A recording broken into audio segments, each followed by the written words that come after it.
Hi, everyone. This is Grace Cho from Entrepreneur. We are so excited to speak with Anelle Miller. Anelle is the executive director for the Society of Illustrators here based in New York. She's had an incredible career spanning 16 years at the Estée Lauder Companies, launching one of their most successful brands called Origins. She's also been tirelessly working for nonprofits helping families, children, and women. Anelle, welcome to the show. Thank you, Grace. It's really exciting to be doing this. I am so thrilled and honored to be speaking with you today.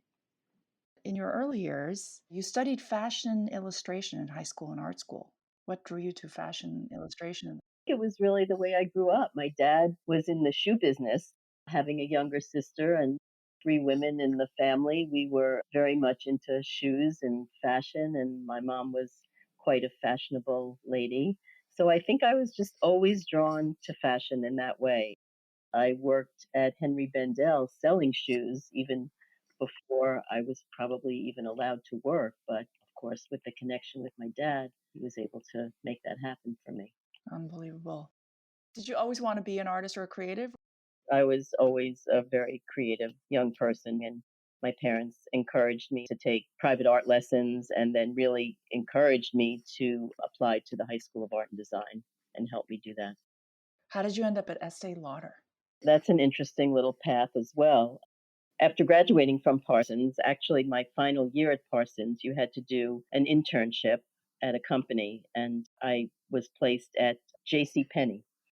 And after graduating from Parsons, J.C. Penney hired me as a staff illustrator. So I sat in a very large bullpen with many artists. If you can imagine, back then in the 70s, we just drew all day. We did all of the illustrations for all of the catalogs and the advertising that J.C. Penney was producing at the time. But I was always doing freelance work on the side, and I was doing a lot of freelance work for a small pharmaceutical advertising agency, who then asked me to come on board to be an assistant art director. And at the time, I saw that fashion illustration, the field was really changing. There was so much photography that was coming into the picture. And for me, it seemed like fashion illustration might not necessarily be the most lucrative career path that I could take. So I thought having the experience as being an art director might really be a good thing to do, and it was a good thing. So I joined this small pharmaceutical advertising agency and worked very closely with the head art director and learned back then everything from typesetting to layout to retouching, all of the things that, many of which don't exist anymore in the industry. It was an incredible experience.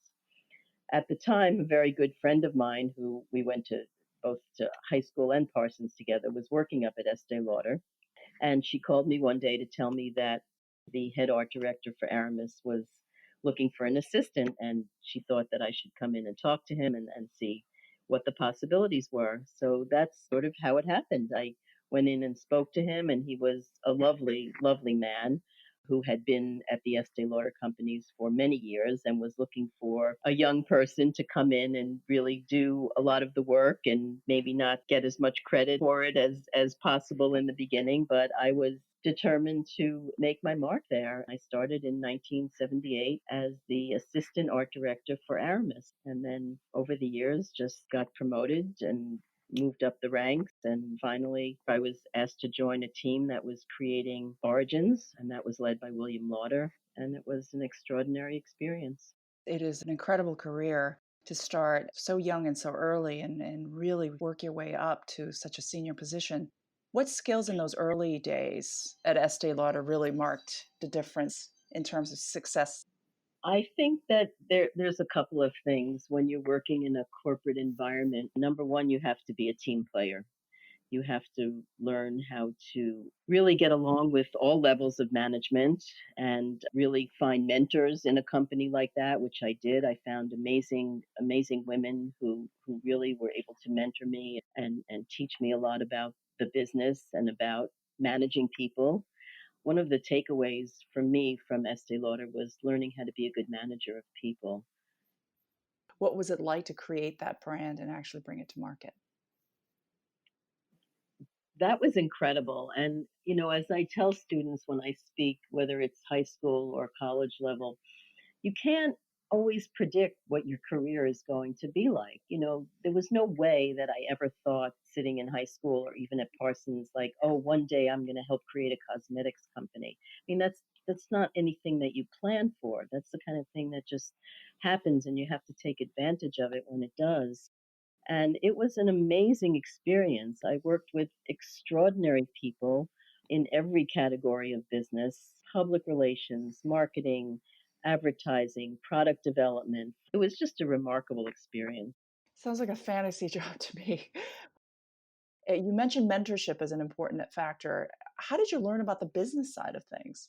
I learned as I went along, learning from all of these people in the different parts of what they did.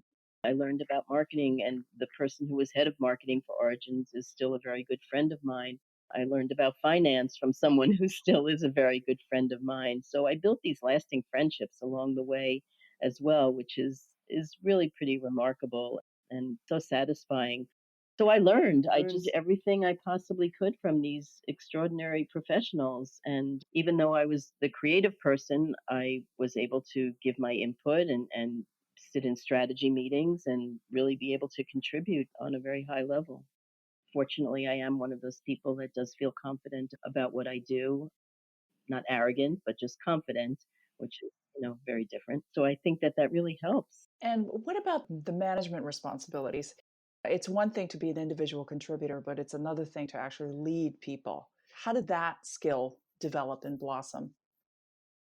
Well, I think that from a very early age, I was always able to really get along with people and work as a team with people. Maybe it was being an older sister. So I had a younger person that I always needed to take care of. But the incredible part about the Estee Lauder Companies is they give you a chance to learn, and they send you for seminars and they send you on programs. And I participated in everything that I could to really learn about management and learn about personality types and how to manage different people, to watch how other people manage. I mean, I certainly saw other experiences within the corporate world that I knew I didn't want to emulate, and I knew I didn't want to be that kind of a person. So you learn by seeing other things as well, both positive and negative. And then you went into entrepreneurial pursuits, which is a completely different direction.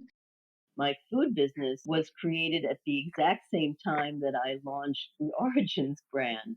So I was working full time and started this other business on the side as well.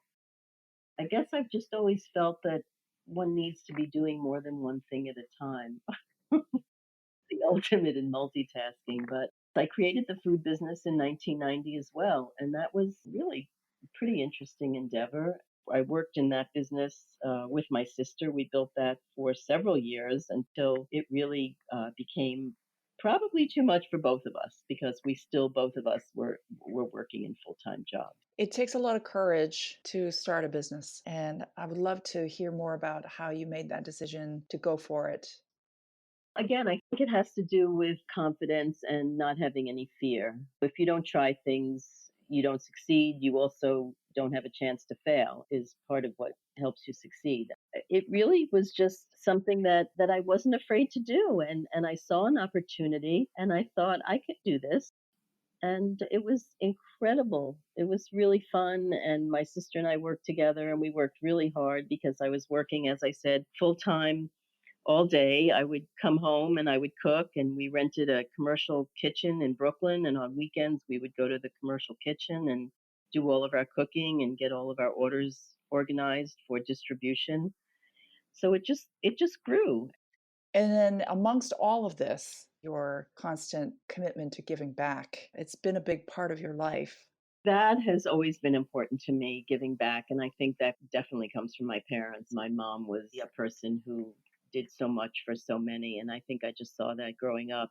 So even at Estee Lauder, I was very instrumental in creating collaborations with organizations, whether it was New Alternatives for Children or Take Your Daughters to Work Day. So I just continued doing that really throughout my life. And now I'm actually doing it on a very, very different level. I can talk a little bit about the work we do here at the Society, which is pretty extraordinary at the moment. We have partnerships with the New York City Parks After School organization, and we run a summer camp for disadvantaged children, and we run a drawing academy. And most recently, we started an art academy on Rikers Island, and we work with young men ages 18 to 21. We go to Rikers Island once or twice a week, and we create art and have a pretty extraordinary experience. We do other wonderful community outreach partnerships with the School Art League, with Exploring the Arts, with the Inkwell Foundation. We still contribute a good amount of children's books to New Alternatives for Children and to homeless shelters around the city. Unbelievable. Well, you've been an entrepreneur, you've worked in a large corporation such as Estée Lauder. This is a nonprofit.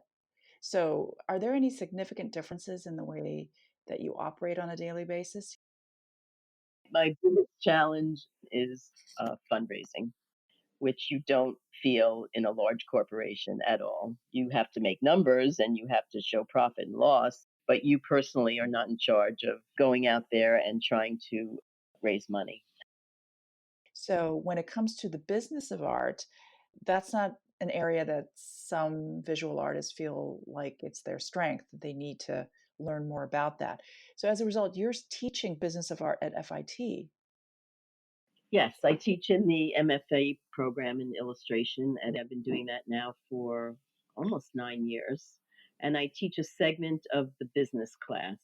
The segment that I teach is really interesting for me because I teach creative people so much of what I just talked to you about: how to have confidence, how to look at themselves as a business, how to create themselves as a business, and what goes into doing that. And it's often challenging for creative people to put on the business hat and realize that they need to know about these things in order to be successful. I do a lot of creative exercises with my class, and we do a creative writing as well.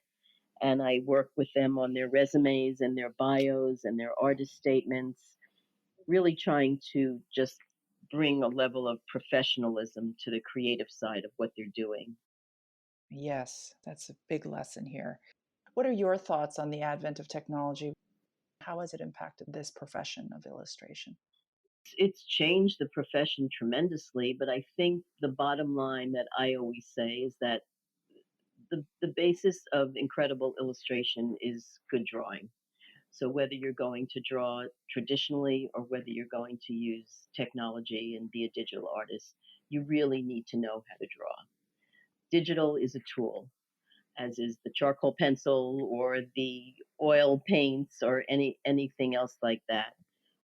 So for me, it's always about good drawing, and there's amazing art that's being produced at the moment digitally. And though the business has changed, there are still different opportunities for illustrators. There's gaming and video and moving images and animation and incredible ways that illustrators can showcase and show their work.